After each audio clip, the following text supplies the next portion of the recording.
hidup. Artinya apa? Artinya, Dek, kamu nggak bisa hidup kalau nggak ada lingkungan.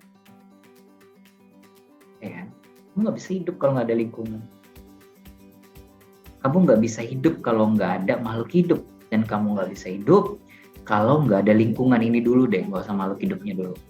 Jadi yang makhluk hidup dengan lingkungan dulu. Kayak kakak bilang tadi, kamu nggak bisa hidup kalau nggak ada oksigen. Kamu nggak bisa mandi kalau nggak ada air. Kamu nggak bisa jalan kalau nggak ada tanah. Ya kan? Batu semuanya, cuaca, pH, dan lain-lain. Nah, air bisa air tetap ada nggak kalau nggak ada makhluk hidup? Tetap ada. Tanah tetap ada nggak kalau nggak ada makhluk hidup? Tetap ada. Enggak. Cuaca tetap ada nggak? Tetap ada. Jadi bukan makhluk hidup yang mempengaruhi lingkungan, tapi lingkungan yang mempengaruhi makhluk hidup, gitu ya. Jadi maksudnya apa, Kak? Maksudnya itu, ya kamu tahu lah. Nggak mungkin kita bisa hidup kalau nggak ada oksigen. Oksigen tetap ada kalau nggak ada maksudnya. Ini komponennya ekosistem. Jadi ada komponen biotik, ada komponen abiotik. Nah, komponen abiotik atau si lingkungannya tadi beberapa ini dan lain-lain banyak. Sementara kalau komponen biotik ya itu seluruh makhluk hidup. Ya.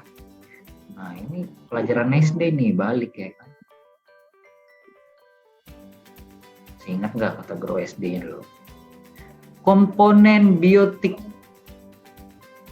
Komponen biotik adalah komponen yang terdiri dari seluruh makhluk hidup. Bertanya gurunya, makhluk hidup ada berapa?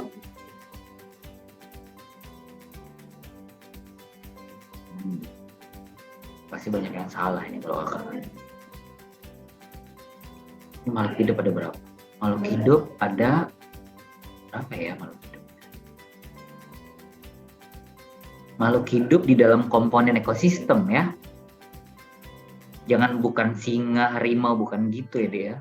Kalau kayak gitu mah nggak bisa kita sebutkan, banyak banget. Ini komponen di dalam ekosistem. Jadi komponen di dalam ekosistem itu dia itu ada 3 makhluk hidup. Ya, sederhananya gini nih. Kakak dulu masuk sekolah, kelas 10, ingat banget. Pelajaran dulu kan awal-awal ruang lingkup biologi, sama kayak kamu. Terus guru biologi kakak nanya, makhluk hidup ada berapa? Semua salah satu kelas jawabannya. Salah semua satu kelas. Karena selama kita tahu dari SD sampai SMP, kita tahu yang kita sebutkan. Ternyata kalau udah di SMA, salah. Ternyata makhluk hidup itu ada 3. Hewan, tumbuhan, dan mikroorganisme. Gitu ya. Jadi kamu gak usah sebutkan gini, singa, harimau, itu tumbuhan. Kamu nyebut hewan, tumbuhan, mikroorganisme, dan bakteri ya deh. Bakteri nanti ada juga mikroorganisme. Ada yang disebutkan lagi manusia, hewan, tumbuhan. Ada yang menyebutkan hewan, tumbuhan. Ada yang menyebutkan manusia, tumbuhan. Semua salah. Ternyata makhluk hidup itu hewan, tumbuhan, mikroorganisme yang bertindak di dalam itu. Sama, kalau kakak buat di sini juga gitu. Ternyata terbukti. Terus Kak, manusia ada di mana? Kak, manusia ada di hewan. Ya. Jadi nggak boleh kalau misalnya tanya gini. Kalau tanya guru kamu, makhluk hidup ada berapa? Kamu sebutkan kayak gini. Manusia, hewan, tumbuhan. Malah itu. manusia itu masuk ke hewan. Kamu temennya hewan. Kamu itu temennya singa. Kalau di biologi kayak gitu. Jadi nggak boleh disebutkan di dalam komponen biotik manusia, hewan, tumbuhan. Yang ada hewan, tumbuhan, mikroorganisme, makhluk hidup yang berukuran kecil yang kita nggak bisa lihat. Nah, manusianya mana, Pak? Manusia ada di kingdom animalia. Nggak ada kingdom manusia. Ya kan? Manusia dari monyet katanya, benar?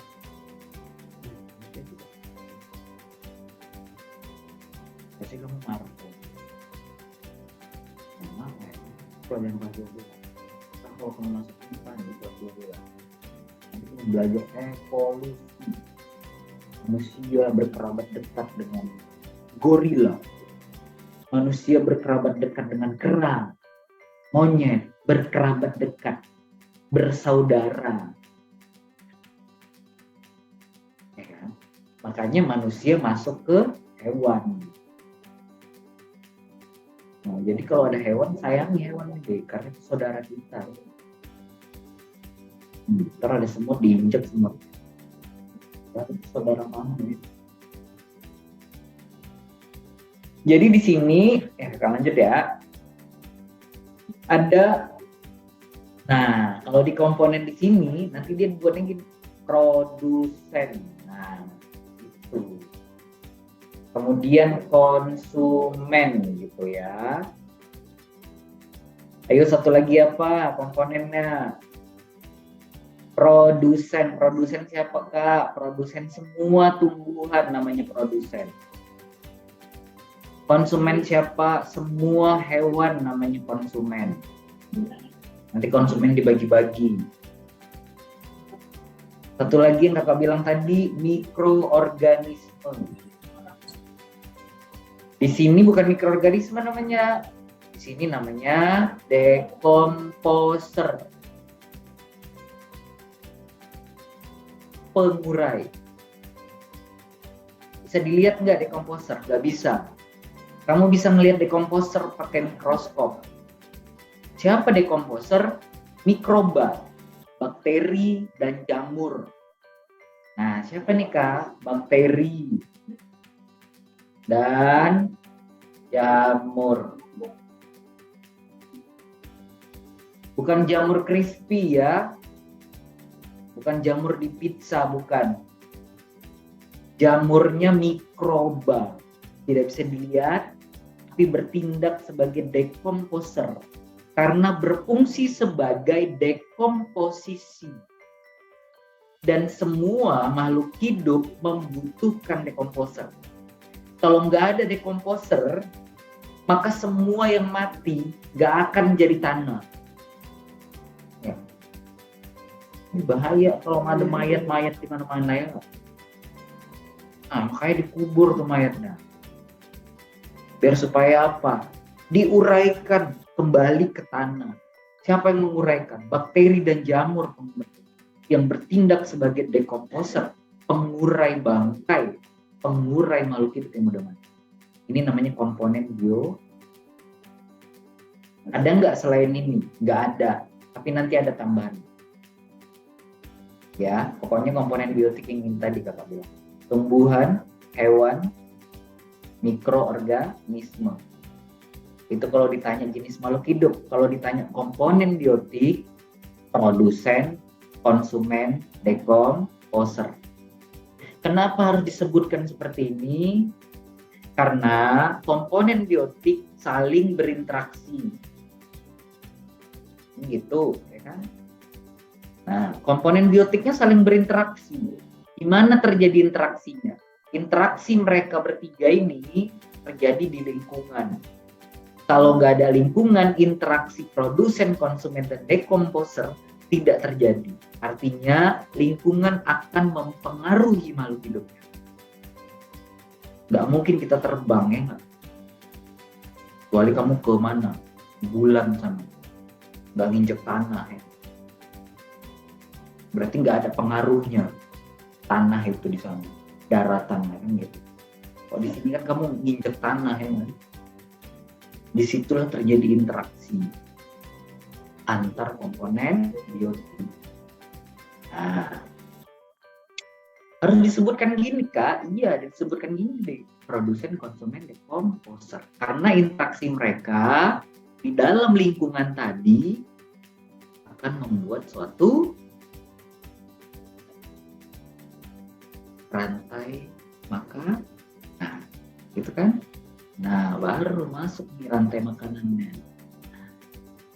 Nah, kalau di rantai makanan, baru yang ini. Hubungan timbal balik. Hubungan yang saling mempengaruhi antara makhluk hidup dengan makhluk hidup. Jadi, antar komponen biotik tadi akan membentuk rantai makanan. Apa rantai makanan? Rantai makanan adalah hubungan makan dan dimakan searah. Ingat ya, ini adalah hubungan makan dan dimakan. Tapi harus searah. Tahu kan searah? Gak boleh bolak-balik ya dek ya, kalau searah ya.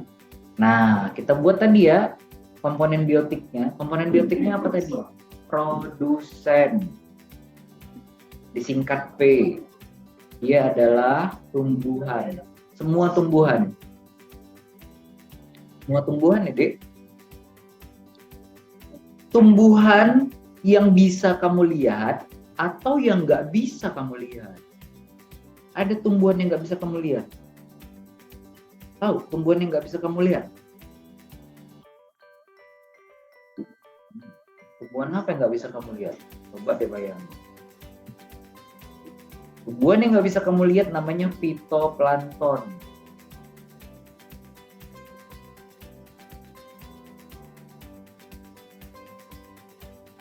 Ya, ini tumbuhan yang biasa kamu makan nih, tumbuhan lah yang ada di sekitar kita namanya tumbuhan. Fitoplankton ini tumbuhan kecil yang melayang-layang di air. Jadi nggak bisa kamu lihat. Tapi dia tetap tumbuhan namanya.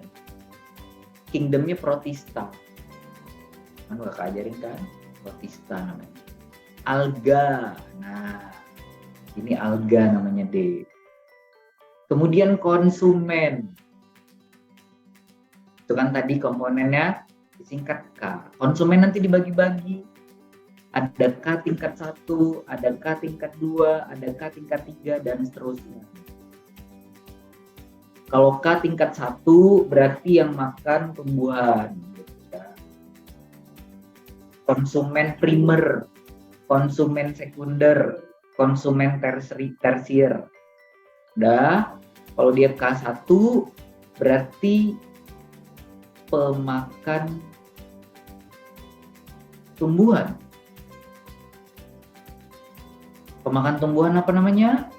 Konsumen tadi siapa? Hewan ya enggak? Berarti hewan yang makan tumbuhan disebut herbivora.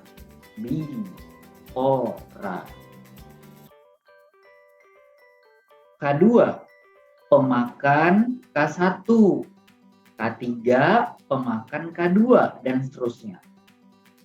Begitu. Maka hubungan mereka akan membuat rantai makanan di mana urutannya adalah produsen pasti dimakan K1. K1 pasti dimakan K2. K2 pasti dimakan K3. Gitu kan? Nah, satu lagi tadi apa? Biotiknya dekomposer deh, pengurai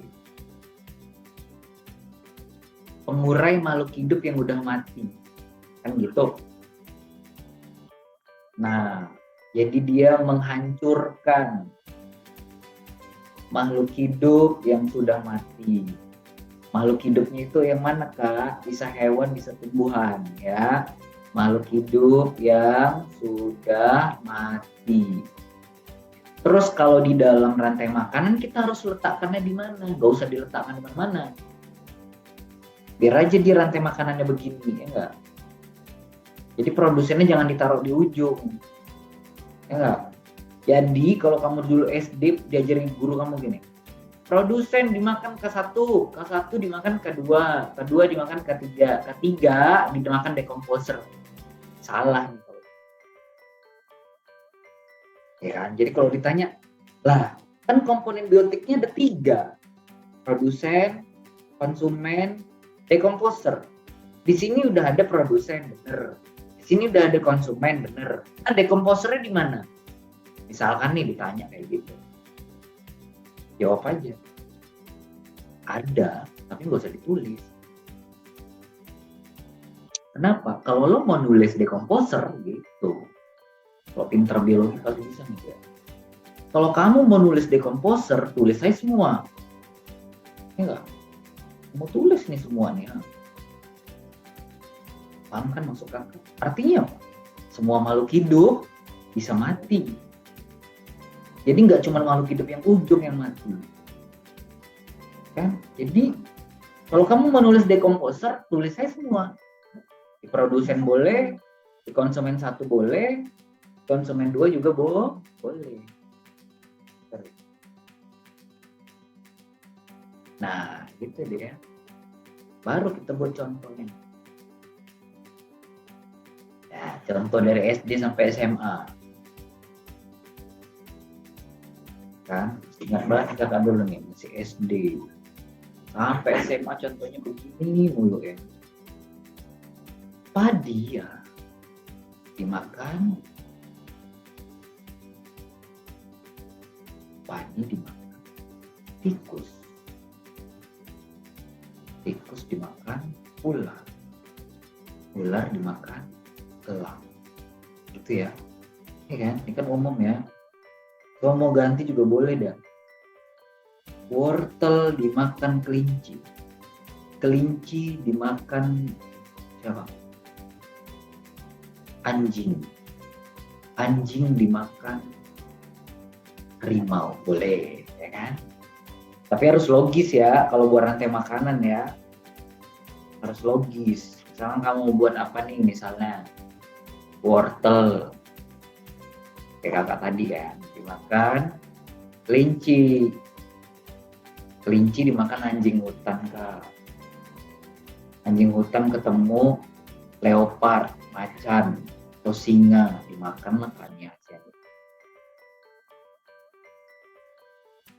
Nah, jangan kamu buat wortel dimakan kelinci.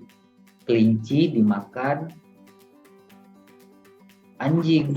Anjing dimakan serigala. Jangan kayak gitu. Nggak masuk di akal ya. Nggak logis ya kan. Masih kan anjing di serigala temenan. Jadi kalau mau buat rantai makanan harus logis juga ya. Gitu. Nah dari sini dari 2 contoh kita bisa lihat nih. Tumbuhan, produsen. Oh, tikusnya makan padi. K1, K2, K3.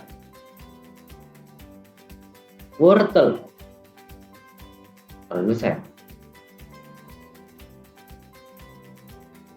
K1, K2, K3.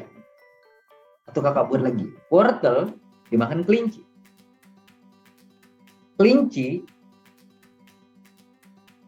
oh mau jangan kelinci lah. Wortel dimakan marmut. Marmut dimakan anjing. Anjing dimakan serigala. Wortel dimakan marmut. Marmut dimakan ular. Ular dimakan elang. Panjang kan? Bisa ya? Nah, jadi dari sini misalkan tentuin, pokoknya kalau disuruh cari jabatan di dalam rantai makanan, jangan kamu lihat hewannya dulu, ya nggak? Oh, ini soal UTBK nanti kan banyak banget nih keluar nih rantai makanan soal UTBK simak ini misalnya. Bingung dia, dilihat dari atas semua, beruang grizzly, singa dilihat. Padahal salah kalau kayak gitu. Caranya kamu tentuin dulu, tarik dulu tumbuhan dari bawah. Baru dari tumbuhan Kamu cabangin, oh ini K1. Kalau dia makan tumbuhan, berarti ini K1. Marmutnya juga K1, ularnya K2, elangnya K3.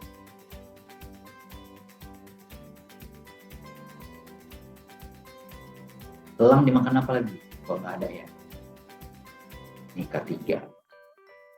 Nah, ini namanya apa, Kak? Kalau dia lebih dari satu rantai makanan, ini kan ada berapa Kakak buat nih? 1. Wortel, marmut, anjing, singa. 2, ya kan? Wortel, marmut, ular, elang. 3. Ada 3 rantai makanan. Saling berhubungan. Maka rangkaian ini namanya jaring-jaring makanan.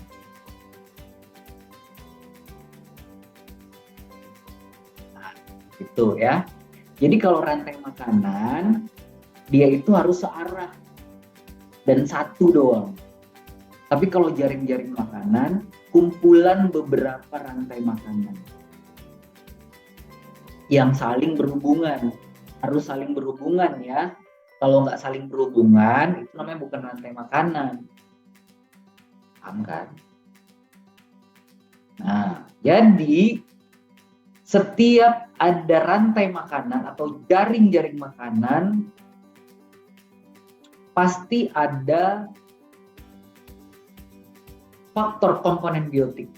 Produsen, konsumen 1, konsumen 2, konsumen 3. Nah, jadi di sini nanti ada istilah, paham ya sampai sini ya? Paham ya? Udah susah kan? Nah, cuman nanti ditanya ini nggak kayak gini, Pak. Kalian ingat ya? Nanti kalau mau ujian SIMAK 2 tahun lalu, pasti keluar banyak ya. Nanti yang ditanya bukan padi dimakan tikus, tikus dimakan ular, bukan gitu. Mudah banget ya kan? Nanti yang ditanya gini, keystone spesies pada rantai makanan. Nah, ada istilah lagi nih,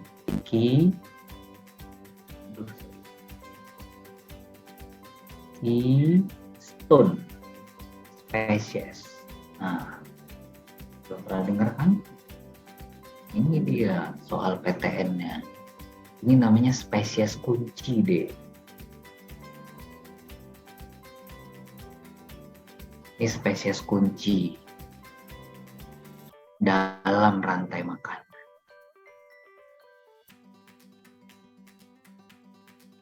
Mana spesies kunci? Misalkan, kan kakak tandain ya keystone-nya ya. Kita mau buat gini tadi. Wortel dimakan kelinci. Kelinci dimakan anjing. Anjing dimakan singa gitu tadi ya. Tentuin dulu.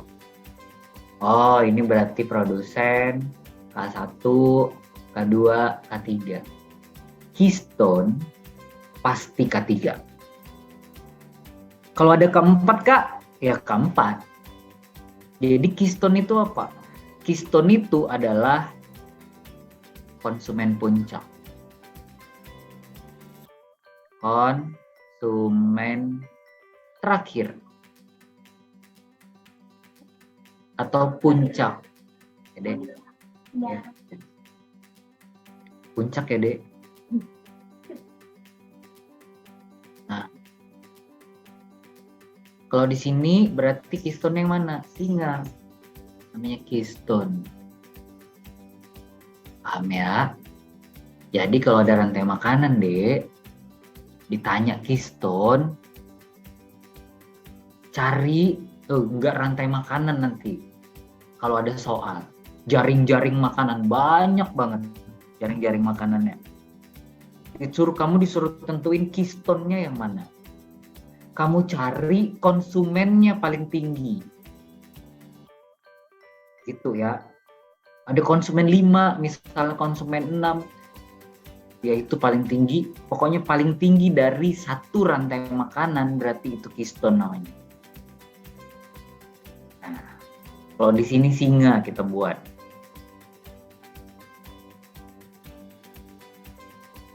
Nah, jadi kiston itu ternyata faktanya adalah, nih fakta kiston. Nih faktanya deh, singa. Kamu kalau misalkan kakak bilang singa, pasti serem. Singa serem pasti. Karena kan hewan buas. Tapi faktanya apa deh? Ini faktanya kasihan banget nih singa nih di dalam ekosistem. Jadi keystone faktanya itu kalau di sini si singa ini fungsinya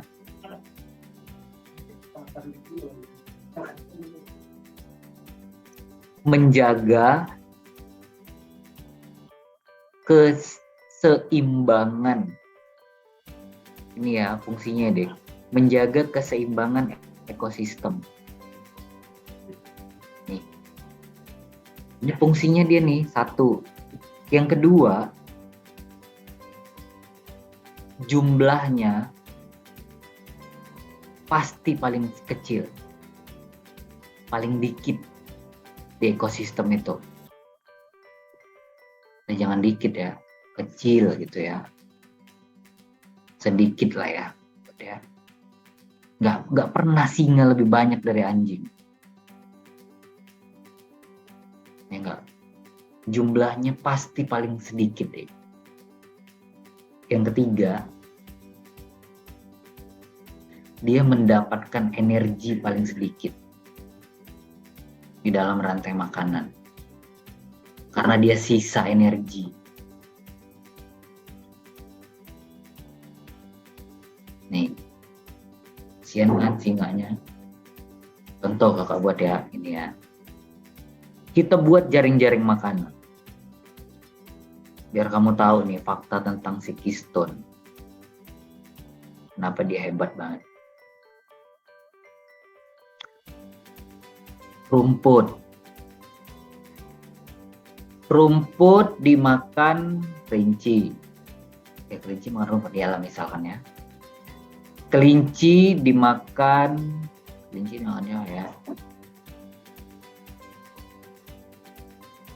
Ular ya. Ular. Ular dimakan musang. Musang dimakan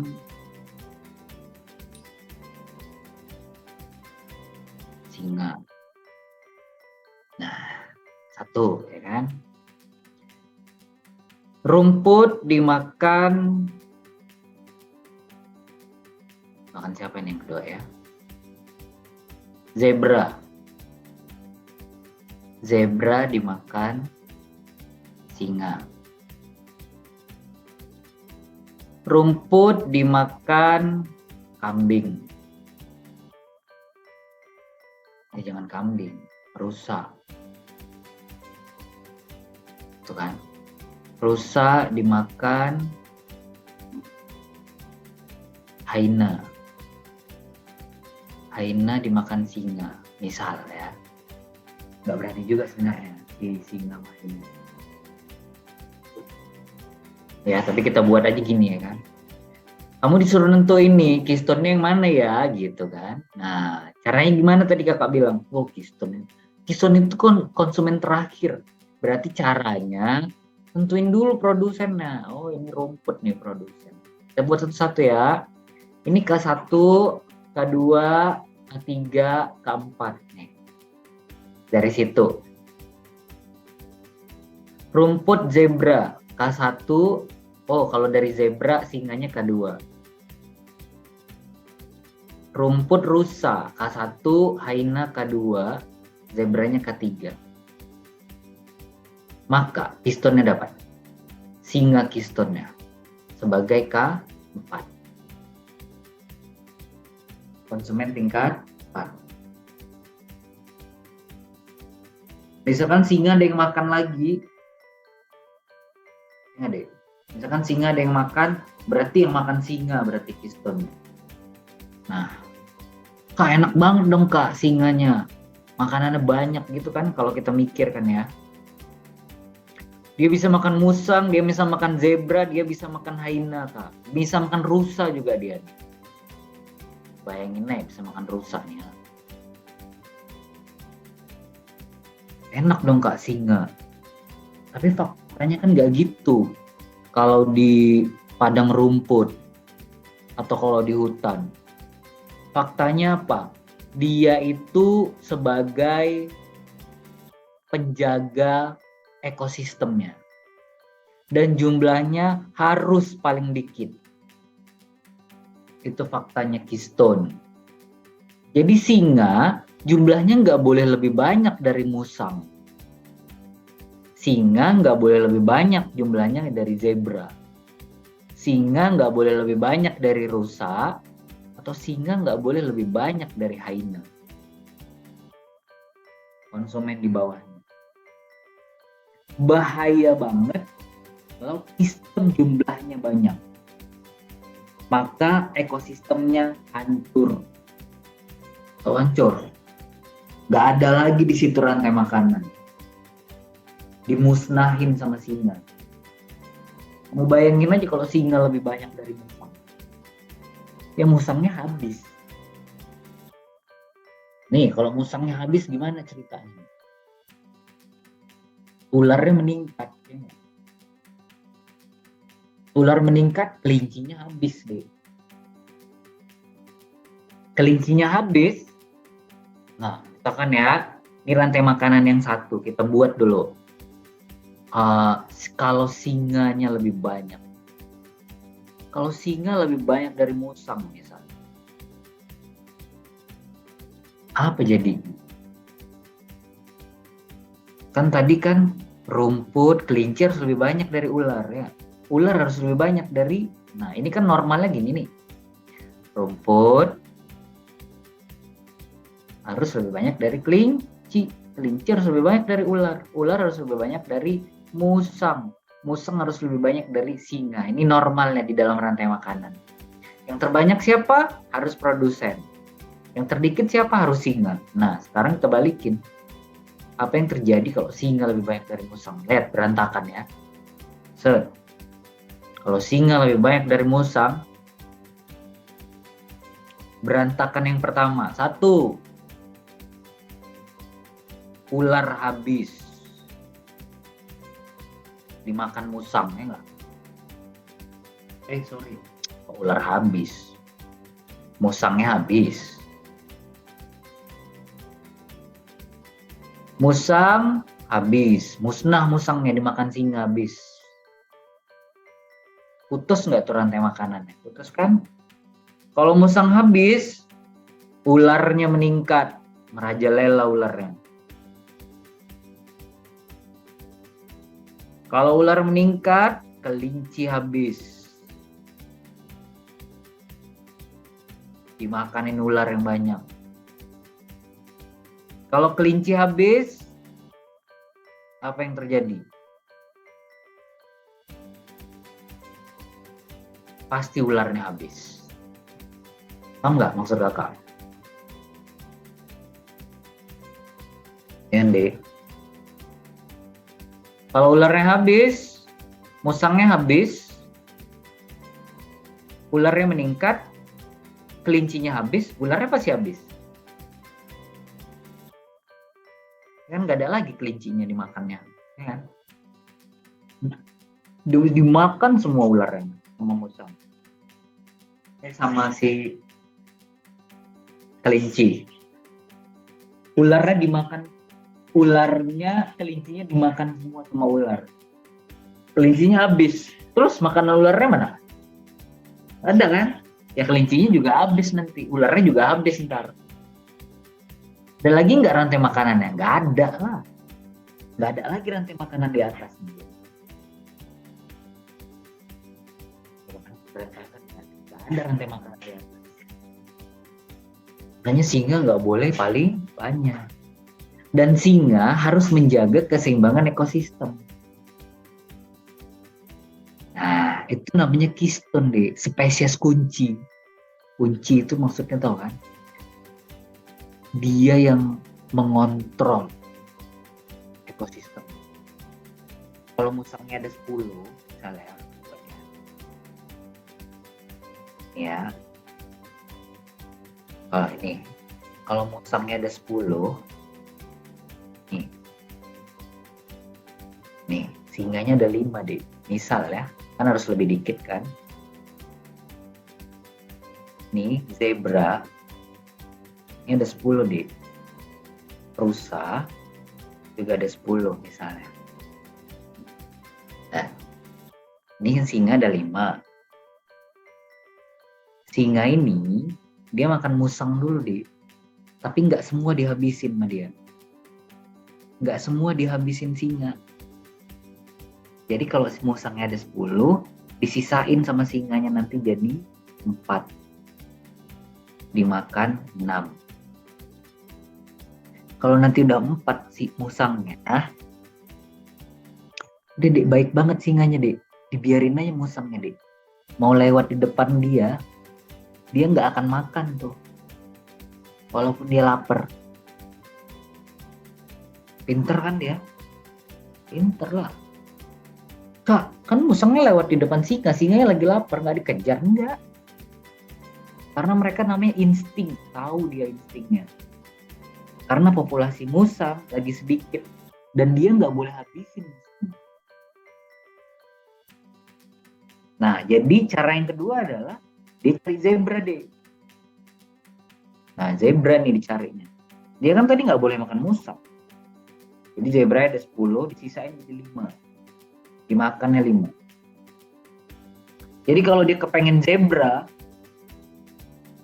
sementara zebranya udah 5, zebranya lewat di depan dia nih. Dia nggak akan kejar zebra. Biarin aja situ. Karena dia tahu, karena si populasi singanya tahu kalau zebranya lagi dikit jumlahnya, boleh dihabisin. Hanya ada rajanya ya kan, ntar dimarahin sama rajanya. Yang dimakan gitu. Biarin dulu jadi banyak.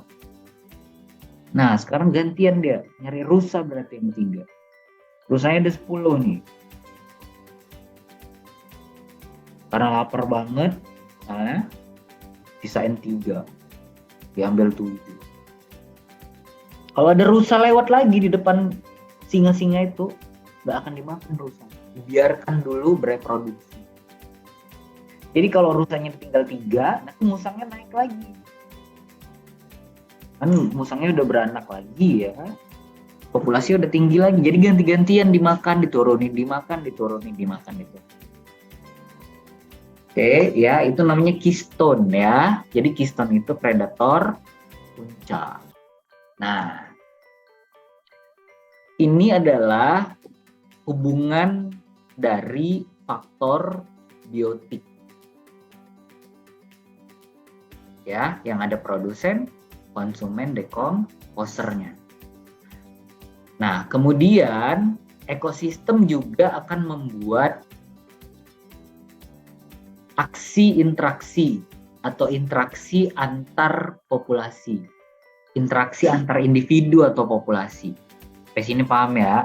Ini rantai makanan dan seputaran yang berhubungan dengan rantai makanan. Nah, sekarang kamu jelasin dikit lagi hubungan interaksi antar individu atau populasi. Nah, ternyata kalau dia antar individu, nih antar berarti hubungan makhluk hidup dengan makhluk hidup. Ya, ternyata tadi kan ekosistem gitu, hubungan timbal balik antara makhluk hidup dengan makhluk hidup gitu kan. Nah, yang pertama hubungannya apa? Namanya predasi, itu di dalam rantai makanan tadi. Ini adalah hubungan makan dan dimakan. Yang tadi kan singa makan rusa gitu ya. Makan dan jangan makan deh, mangsa ya. Hubungan mangsa dan pemangsa. Tuh. Pemangsanya namanya apa? Predator. Apa contohnya yang tadi kakak buat? Singa memakan rusa. Kasihan kak singanya, nggak apa-apa, biarin aja. Kasihan kak rusanya dimakani sama singa. Nggak apa-apa, biarin aja deh. Iya kan? Kan namanya hubungan antar populasi. Jadi kalau kamu nanti kerja di kebun binatang atau jadi orang konservasi, orang biologi, ya normalnya nih kalau kerjanya di zoo atau di kebun taman safari, dia itu kalau singanya itu harus dimakan pakai daging atau makhluk hidup atau mangsanya yang mentah. Yang mentah, yang bukan mentah maksud kakak, yang hidup. Misalkan rusanya hidup, biarin aja. Itu normalnya dia. Kenapa? Karena kita nggak boleh mendomestikasi singa menjadi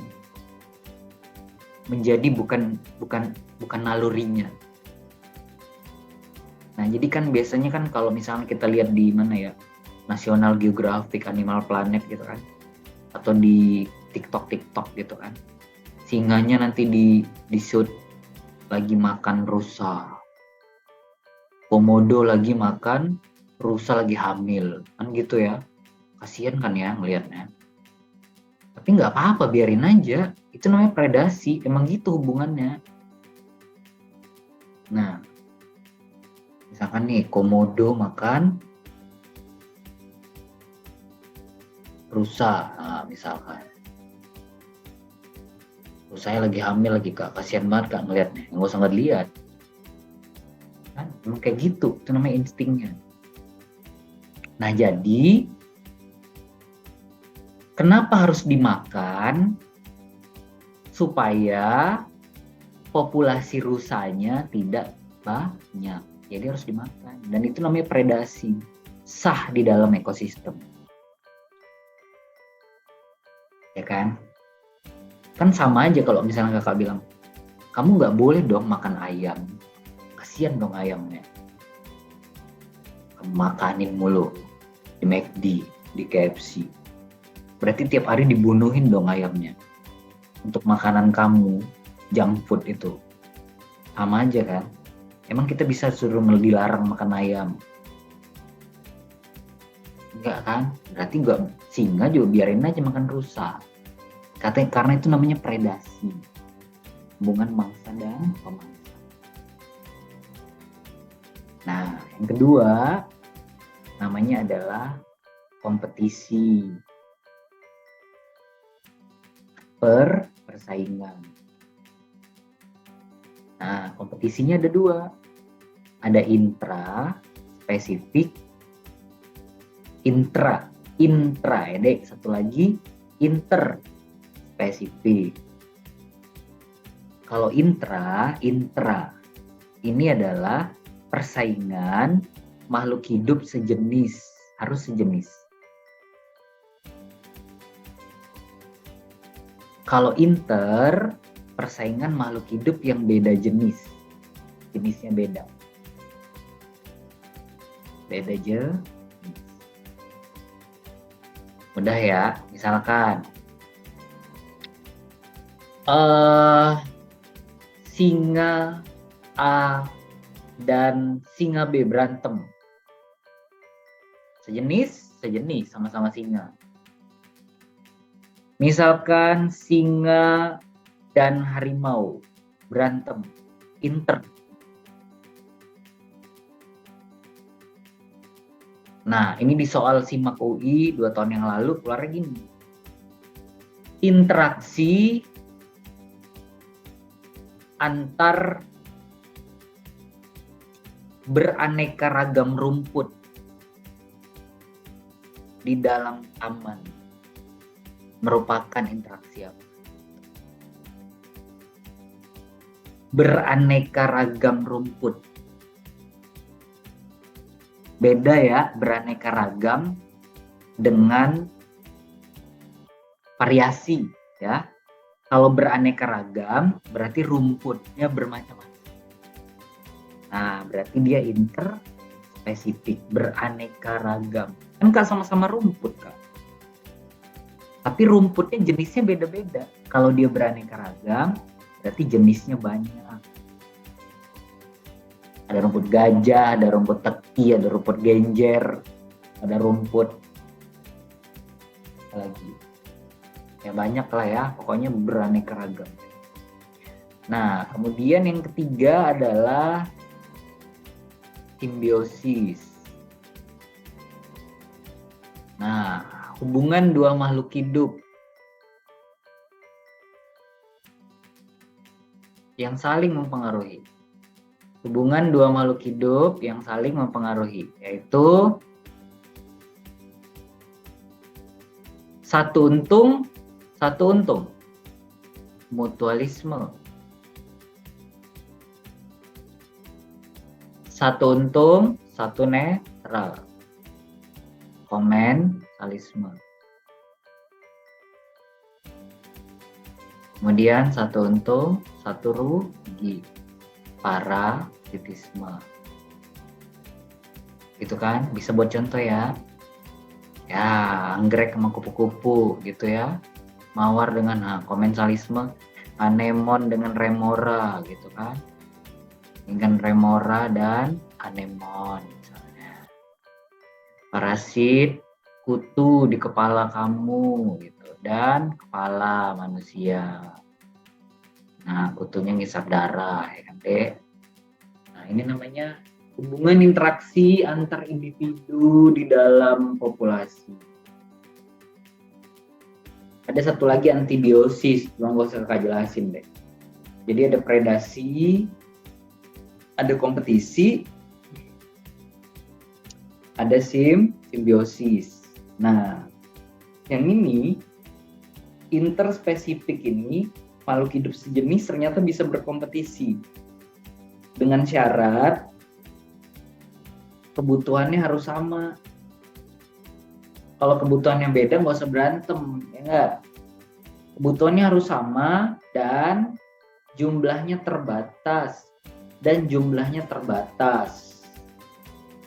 Kalau jumlahnya nggak terbatas mah nggak usah berantem dia. Nah, apakah kebutuhannya? Tempat tinggalnya. Apakah kebutuhannya? Makanannya. Ya kan? Misalkan harimau sama singa, kebutuhannya apa ya? Nah, harimau sama singa nih. Oh, kebutuhannya bisa sama nih. Wah, bisa tempat tinggal, habitat. Wah, bisa makanan, sama-sama mau berburu rusa. Nah, apa yang membuat dia tidak bersaing, yang membuat harimau dengan singa tidak bersaing adalah pasangan. Ya, ya.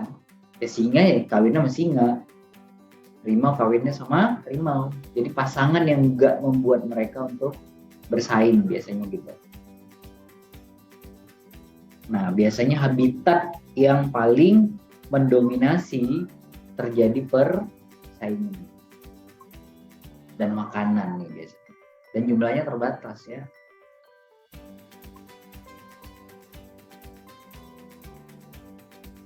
Oke, ini namanya ekosistem dan lingkungan. Jadi ekosistem itu ilmunya ilmunya ekologi.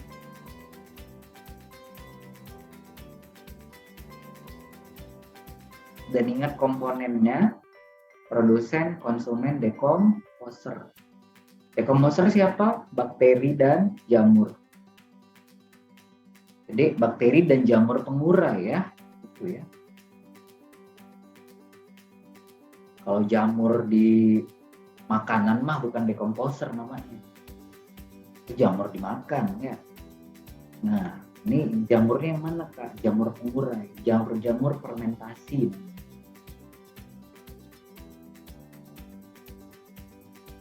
Kemudian ada namanya keystone. Kalau suruh nyari keystone, maka cari konsumen paling tinggi.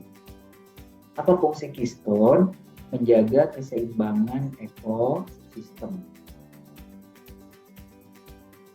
Paling luas, tapi jumlahnya paling gitu ya. Kemudian hubungan interaksi antar individu atau populasi, predasi, kompetisi, dan simbiosis. Nah, yang kemarin UTBK, nggak ada lagi UTBK ya. Tapi baru tahun lalu UTBK 2022. Nih, keluar mana nih? Yang keluar dibuat gambar. Gambarnya ya kakak nggak bisa gambar ya. Gambarnya anemon laut dan kelomang. Gambarnya. Nah, dari gambar di atas, terjadi hubungan interaksi antara anemon dengan kelomang. Kan gitu ya. Tapi interaksinya nggak disebutkan apa dia. Berarti kamu harus tahu nih anemon sama kelomang hubungannya apa. Pokoknya dia disebutkan dari gambar di atas, gambarnya anemon sama kelomang lagi dempet, lagi berdekatan. Dari gambar di atas ada hubungan interaksi antar individu di dalam populasi. Pertanyaannya, anemon terhadap kelomang. Nah, ini soal ya. Kamu lihat tahu anemon nggak? Tahu kelomang nggak? Pernah lihat mereka berinteraksi? Nggak pernah lihat kan? Ya kalau kita mau lihat ya paling nonton ya. Atau diving, snorkeling paling. Kalau suka ke laut. Tapi yang ditanya, apa peran anemon terhadap kelomang dari gambar di atas? Nah, ini mereka jawabnya nembak semua. Kakak-kakak yang tahun 2022 ini. Ambiar mereka. Apalagi anak Jakarta. Gak pernah ke laut. Gak pernah snorkeling mereka. Lautnya jauh harus Kepulauan Seribu. Di Ancol pantainya butek ya nggak, mana bisa melihat anemon. Jadi gimana cara jawabnya? Gimana kamu jawab ini kemarin? Nembak kak, nembak aja kak, kan nggak tahu. Untuk kelomangnya nggak tahu ya. Anemon aja lupa ingat. Dan hubungan mereka nggak tahu karena nggak pernah lihat. Kalau anak pinggiran pantai ujian ini, nggak tahu dia tuh. Ujian UTBK ini kan langsung dijawab ini. Nah hati-hati ya. Kadang-kadang yang rumahnya di desa-desa, kalau masalah biologi, nilainya tinggi-tinggi loh deh. Karena mereka lebih dekat dengan alam. Kok nggak tahu sih anemon sama kelomang? Lu nggak pernah lihat kak? Ke laut aja susah. Masa iya harus ke Pulau Seribu? Kan enakan ke mall nonton. Pantesan jawab. Nah ini simbiosisnya apa nih? Ini simbiosis. Simbiosisnya mutualisme ya nggak deh? Ini mereka ini mutualisme. Ini untung. Ini juga untung. Pertanyaannya bukan ditanya simbiosisnya. Peran anemon terhadap kelomang, ngapain tuh anemonnya? Sehingga menguntungkan buat kelomang. Nah, gitu. Pada salah semua anak Jakarta. Anak Bandung. Anak pinggir laut nih, yang benar banyak. Karena sering lihat kelomang. Nah, jadi anemon ini dia itu menguntungkan buat kelomang karena dia melindungi kelomang. Kan untung dong kelomangnya dilindungi, bener gak? Jadi kalau kelomang yang mau dimakan sama ikan, Kelomangnya ngumpet di anemon deh. Kan anemon kan gerak-gerak gitu kan tentakel. Dia ngumpet di dalam anemon. Kata anemon, masuk, lu mau dimakan lu gitu. Karena mereka temenan, mutualisme. Masuk tentakel gue. Masuk si kelomangnya. Kalau kelomangnya masuk, gak berani karena deket si anemon. Kenapa? Karena anemonnya ngeluarin racun sengat. Jadi peran anemon terhadap kelomang apa ya? Melindungi kelomang dari serangan karena anemon menghasilkan racun. Nih, anemon di tentakelnya menghasilkan racun. Jadi kalau ada ikan yang mau makan kelomang, disemprotkan racun sama si anemon. Nah, baik banget kan si anemon kan, nggak bisa gerak dia. Dia bisa melindungi temannya. Nah, si kelomang juga gitu. Wah, makasih katanya. Gue udah dilindungin. Anemonnya kan nggak bisa gerak. Dia cuman kayak tentakel gerak gitu aja kan. Nah, nanti digendong dia sama kelomang. Naik loh ke cangkang gue. Dibawa sama kelomang. Jalan-jalan di dasar laut. Ngapain dibawa sama kelomang? Bukan jalan-jalan. Kalian cari makan. Enggak. Sekalian cari makan yang enak nih. Kita harus makan yang enak. Gue makasih nih kata kelomang. Lo udah melindungi gue. Sekarang ayo naik di cangkang gue. Tanya kelomang, kita jalan di dasar laut, kita cari makanan, kita cari cumi-cumi, kita cari udang, kita cari kerang. Anemon kan nggak bisa gerak, dia nggak bisa cari kerang, dia nggak bisa cari udang, dia cuma bisa cari ikan-ikan kecil sama plankton, ya kan? Karena dia nggak bisa gerak, nggak bisa ngejar udang dia. Jadi kelomang yang ngasih makan dia. Nah, ini kan materinya ini ya enggak? Tapi nggak pernah dipelajari di sekolah, anemon sama kelomang. Dikeluarin soal UTBK-nya, anemon sama kelomang.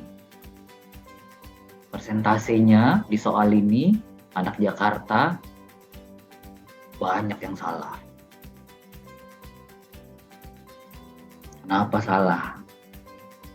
Gak pernah lihat hubungan anemon sama kelomang. Gak ada laut kak di sini kak. Mau ke Ancol airnya butek kayak cappuccino. Kagak ada yang mau anemon di situ ya. Kalau mau lihat anemon sana Pulau Seribu, banyak anemon. Keluarin lagi bulu babi dengan lingkup laut. Dan bulu babi aja dari TV doang.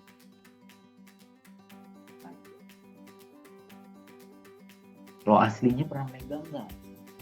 Pernah megang, keren kamu. Takut kak durinya. Gak usah dipencet kalau megang bulu babi. Kalau kamu pencet bulu babinya ya durinya kan. Tapi kalau kamu pegang aja gini di telapak tangannya, ya dia santai aja gitu. Ya, makan mentah tuh rasanya lebih enak dari cumi saus padang ya. Padahal dimakan mentah. Bisa kak bulu babi makan? Nggak bisa, enak. Jadi kalau kamu nangkap bulu babi, gunting dulu ininya, bulunya, udah tinggal bulat kan lingkaran, udah belah aja gitu kayak belah mangga, kayak belah apel. Dan nanti di dalamnya kan ada isinya ya. Wah itu enak banget tuh di sedot pakai sedotan. Wah rasanya lebih enak dari seafood cumi saus padang. Nah jadi jalan-jalan ke mana, ke alam. Kalau nggak pernah jalan-jalan ke alam, susah jawab biologi nih. Kalau masuk mau ikut ujian SIMAK, TBK ya deh. Oke, ada pertanyaan.